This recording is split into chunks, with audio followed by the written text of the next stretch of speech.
Today I'm going to show you how to use your prescribed medication. Before beginning, you want to read and follow the instructions prescribed on the prescription label that your doctor provided. Before handling any medication, you want to wash your hands thoroughly with soap and water, or you can use disposable gloves if desired. This is a rectal suppository. It comes in this outer plastic packaging. Before beginning, you want to ensure that the suppository is firm enough to insert. You can do that by squeezing gently on the outside of it, ensuring that it is hard. If it is not and it's a little soft, you can run it under cold water while it's still in the packaging for a few seconds, or place it in the fridge for a few minutes. Now I want to show you how to open it. When you look at the suppository, at the pointed side towards the top, there are two flaps. You're going to want to pull each flap away from each other and pull firmly to expose the suppository.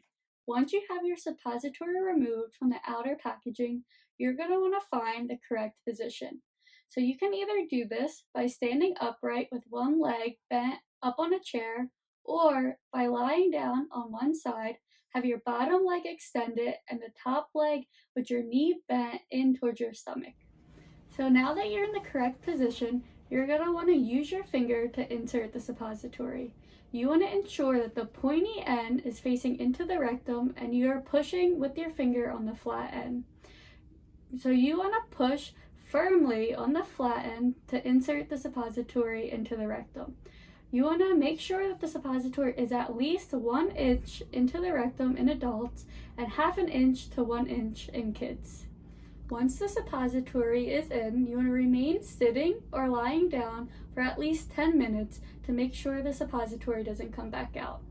Also, you want to refrain from passing stool for up to an hour unless the suppository is intended for laxative purposes, just so the medication gets properly absorbed. So when you are finished, you want to wash your hands thoroughly with soap and water and throw out your disposable gloves. Thank you for choosing Care for a Specialty Pharmacy. Great care begins with us.